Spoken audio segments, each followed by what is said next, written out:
வந்தவர் வெட்டி படுகொலை செய்யப்பட்ட சம்பவம் தொடர்பாக செய்திகள் வெளியாகி பெரும் அதிர்ச்சியை ஏற்படுத்தியிருக்கின்றது.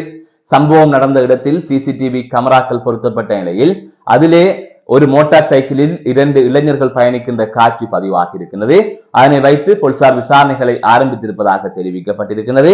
அதுதவிர இந்த சம்பவம் தொடர்பாக பல்வேறுபட்ட செய்திகள் வெளிவந்திருக்கின்றது. மற்றொரு செய்தியாக யாழ்ப்பாணத்தில் ஹெரோயின் போதைப் பொருளுடன் தவில் வித்துவான் கைது செய்யப்பட்டிருப்பதாக தெரிவிக்கப்பட்டிருக்கிறது. அதுதவிர யாழ்ப்பாணத்தில் விசேட சுற்றிவளைப்பின் போது 5 பேர் போதைப் பொருளுடன் கைது செய்யப்பட்டிருப்பதாக கூறப்பட்டிருக்கிறது. இவை தொடர்பாகவும் விரிவாக பார்க்க இருக்கின்றோம். மற்றொரு செய்தியாக யாழ்ப்பாணத்திலிருந்து பரந்தனுக்கு பேருந்தில் பயணித்த வயோதிப பெண்ணிடமிருந்து 10 பவுன் நகை மற்றும் பணம் கொள்ளையிடப்பட்டிருப்பதாக தெரிவிக்கப்பட்டிருக்கிறது. அது தொடர்பான செய்தியும் வெளிவந்திருக்கிறது. இவை தொடர்பாகத்தான் இந்த செய்தி தொகுப்பிலே விரிவாக பார்க்க இருக்கின்றோம். அதற்கு முதல் ஜேகே ரிப்போர்ட் எனப்படுகின்ற இந்த யூடியூப் சேனலை இதுவரை யாராவது சப்ஸ்கிரைப் செய்யாமல் பார்த்து கொண்டிருந்தால் சப்ஸ்கிரைப் செய்து கொள்ளுங்கள்.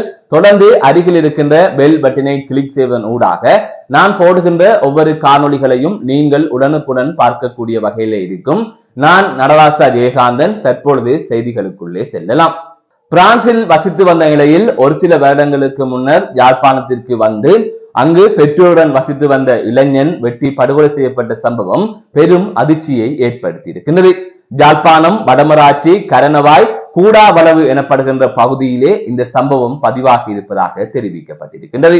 இந்த சம்பவத்தில் 29 வயதுடைய ராஜ குலேந்திரன் பிரிந்தன் எனப்படுகின்ற இளைஞனே இவ்வாறு வெட்டி படுகொலை செய்யப்பட்டிருப்பதாக தெரிவிக்கப்பட்டிருக்கின்றது. நேற்றைய தினம் செவ்வாய்க்கிழமை குறித்த இளைஞன் வீட்டிலே இருந்திருக்கின்றார். அந்த சந்தர்ப்பத்தில் அவருக்கு ஒரு அலைபேசி அழைப்பு ஒன்று வந்திருக்கின்றது.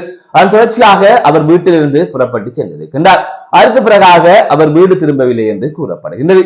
இதனை அடுத்து அவரை அங்கிருக்கின்றவர்கள், அதாவது வீட்டில் இருந்தவர்கள் தேடி இருக்கின்றார்கள்.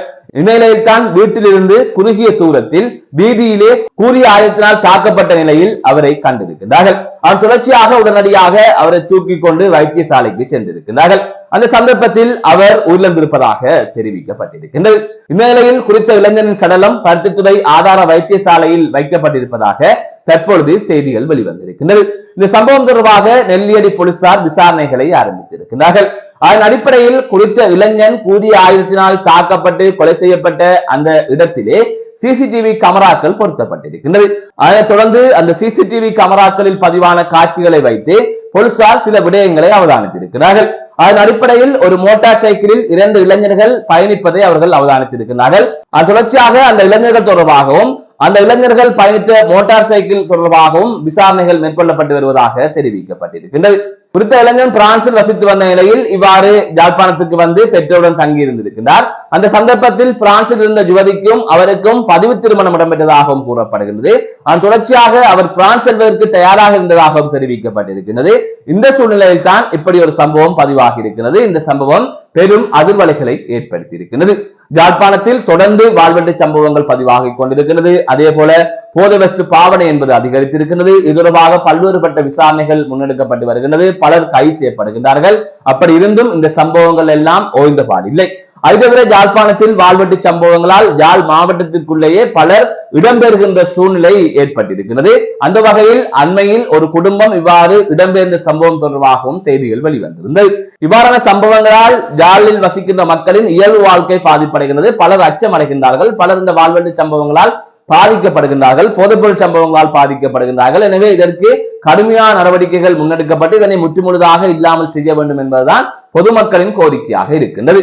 மற்றொரு செய்தியாக இணுவில் பகுதியைச் சேர்ந்த தவில் வித்துவான் ஒருவர் போதைப் பொருளுடன் கைது செய்யப்பட்டிருப்பதாக தெரிவிக்கப்பட்டிருக்கிறது.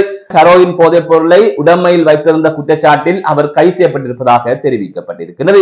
யாழ்ப்பாண நகர்ப்பகுதியில் வைத்துத்தான் அவர் இவ்வாறு கைது செய்யப்பட்டிருக்கின்றார். அதன் தொடர்ச்சியாக அவரிடம் விசாரணைகள் மேற்கொள்ளப்பட்டதில் அவருக்கு குறித்த ஹெரோயின் போதைப் பொருளை விற்பனை செய்தவர் இனங்காணப்பட்டிருப்பதாகவும் அவரை கைது செய்வதற்கான நடவடிக்கைகள் முன்னெடுக்கப்பட்டு வருவதாகவும் தெரிவிக்கப்பட்டிருக்கிறது.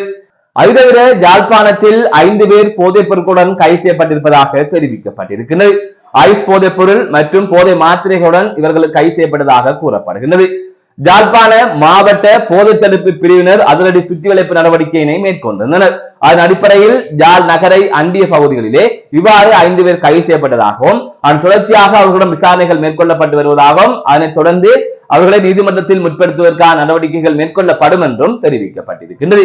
எனவே யாழ்ப்பாணத்தில் தற்பொழுது போதைப் பாவனை அதிகரித்திருக்கின்ற நிலையில் போலீசார் அதிரடி சுற்றி வளைப்புகளை தொடர்ந்து மேற்கொண்டு வருகின்றனர். அதன் அடிப்படையில் பலர் கைது செய்யப்பட்டுக் கொண்டிருக்கிறார்கள். இருந்த போதிலும் இவ்வாறான சம்பவங்கள் தொடர்ந்து நடந்து கொண்டுதான் இருக்கின்றது. எனவே இந்த இடத்தில் போலீசார் தற்பொழுது, அதாவது சமீப காலமாக இந்த போதைப் பொருளுக்கு எதிரான நடவடிக்கையை தீவிரப்படுத்தி இருக்கிறார்கள். அதனை பாராட்ட வேண்டும். அதேவேளை தொடர்ந்து இன்னும் வேகமாக முற்றுமுழுதாக செயற்பட்டு இவற்றை இல்லாமல் செய்ய வேண்டும் என்பதுதான் மக்களின் கோரிக்கையாக இருக்கின்றது. மற்றொரு செய்தியாக, பேருந்தில் பயணம் செய்த வயோதிப பெண்ணிடமிருந்து 10 பவுன் தங்க நகைகள் மற்றும் 50,000 ரூபாய் பணம் களவாடப்பட்டிருப்பதாக தெரிவிக்கப்பட்டிருக்கின்றது. நேற்றைய தினம் காலை யாழ்ப்பாணத்திலிருந்து ஒரு வயோதிப பெண் வவுனியா செல்லுகின்ற பேருந்தில் பரந்தன் செல்லும் நோக்கில் பயணித்திருக்கின்றார். அந்த சந்தர்ப்பத்தில் மகளிடம் கொடுப்பதற்காக இவ்வாறு சுமார் 10 பவுன் தங்க நகைகளையும் 50,000 ரூபாய் பணத்தையும் எடுத்துச் சென்றிருக்கின்றார். இவ்வாறு அவர் பயணித்த நிலையில் பரந்தனிலே இறங்கி இருக்கின்றார். அந்த சந்தர்ப்பத்தில் அவர் கொண்டு சென்ற பை திறந்திருப்பதை அவதானித்திருக்கின்றார். தொடர்ச்சியாக அதனை பார்த்த போது அதற்குள் இருந்த 10 பவுன் நகை, 50,000 ரூபாய் பணம் காணாமல் போயிருக்கிறது. அதனைத் தொடர்ந்து அவர் அந்த பணம் களவாடப்பட்டதை உணர்ந்திருக்கின்றார். இந்த சூழ்நிலையில் மீண்டும் அவர் யாழ்ப்பாணம் வந்து யாழ்ப்பாண போலீஸ் நிலையத்திலே ஒரு முறைப்பாட்டை பதிவு செய்வதற்கு முயற்சித்திருக்கின்றார். அப்போது யாழ்ப்பாண போலீஸ் நிலையத்திலே கூறப்பட்டிருக்கின்றது, இது கிளிநொச்சியில் நடந்த விடயம், நீங்கள் கிளிநொச்சிக்கு சென்று ஒரு முறைப்பாட்டை கொடுங்கள் என்று. அதற்கு பிறகாக மீண்டும் யாழ்ப்பாணத்திலிருந்து கிளிநொச்சிக்கு சென்றிருக்கின்றார். அப்போது பொறுப்பதிகாரி வரவில்லை, பொறுத்திருங்கள் என்று அங்கிருக்கின்ற போலீஸ் உத்தியோகத்தர்கள் கூறியிருக்கின்றார்கள். அதனைத் தொடர்ந்து பொறுப்பதிகாரி வரும் வரை அவர் அங்கு காத்திருந்திருக்கின்றார்.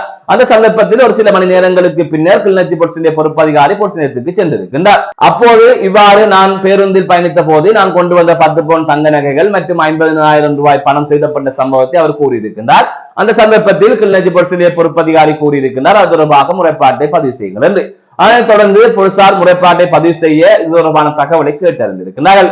அப்போது அவர் கூறியிருக்கிறார், இவ்வாறு நான் யாழ்ப்பாணத்திலிருந்து பரந்தன் சென்றேன், அப்போது நகைகள் களவாடப்பட்டிருக்கின்றது, அப்படி இருக்கின்ற போது எங்கே களவாடப்பட்டது என்று அவர்கள் கேட்டிருக்கிறார்கள். எங்கே களவாடப்பட்டது என்பது எனக்கு சரியாக தெரியவில்லை, பரந்தனில் இறங்கிய பின்னர் தான் நான் பார்த்தேன், பணமும் நகையும் களவாடப்பட்டிருக்கின்றது என்று அவர் குறிப்பிட்டிருக்கிறார். அதனைத் தொடர்ந்து நீங்கள் பழைய போலீசாருக்கு செல்லுங்கள், ஏனென்றால் நீங்கள் பரந்தனில் இறங்குவதற்கு முன்பாகவே பணம் களவாடப்பட்டிருக்கின்றது, எனவே நீங்கள் பழைய போலீஸ் நிலையம் சென்று முறைப்பாட்டை பதிவு செய்யுங்கள் என்று அங்கு கூறப்பட்டிருக்கின்றது. அதன் தொடர்ச்சியாக அங்கிருந்து மீண்டும் அவர் யாழ்ப்பாணத்துக்கு வந்திருக்கின்றார். இன்றைய தினம் பழைய போலீஸ் நிலையத்திற்கு சென்று முறைப்பாடு பதிவு செய்ய இருப்பதாக நேற்றைய தினம் இரவு வெளியான செய்தியிலே குறிப்பிடப்பட்டிருந்தது. ஒரு முறைப்பாட்டை கொடுப்பதற்காக வயோதிப பெண் இவ்வாறு அலைக்கழிக்கப்பட்டிருக்கின்றார் என்று அந்த செய்தியிலே குறிப்பிடப்பட்டிருக்கின்றது. அதுவே அந்த வயோதிப பெண் கூறியிருக்கின்றார், நான் இருந்த இருக்கையில் எனக்கு பக்கத்திலே வெளி மாவட்டத்தைச் சேர்ந்த பெண் ஒருவர் சந்தேகத்துக்கிடமான முறையில் இருந்ததாகவும் அவர் இவற்றை திருடி இருக்கலாம் என்றும் அந்த பெண் சந்தேகம் வெளியிட்டிருக்கின்றார். எனவே பேருந்துகளில் சிசிடிவி கேமராக்களை பொருத்துவதனூடாக இவ்வாறான திருட்டு சம்பவங்களை தடுக்க முடியும் என்றும் பலர் கருத்துக்களை தெரிவித்து வருகின்றார்கள்.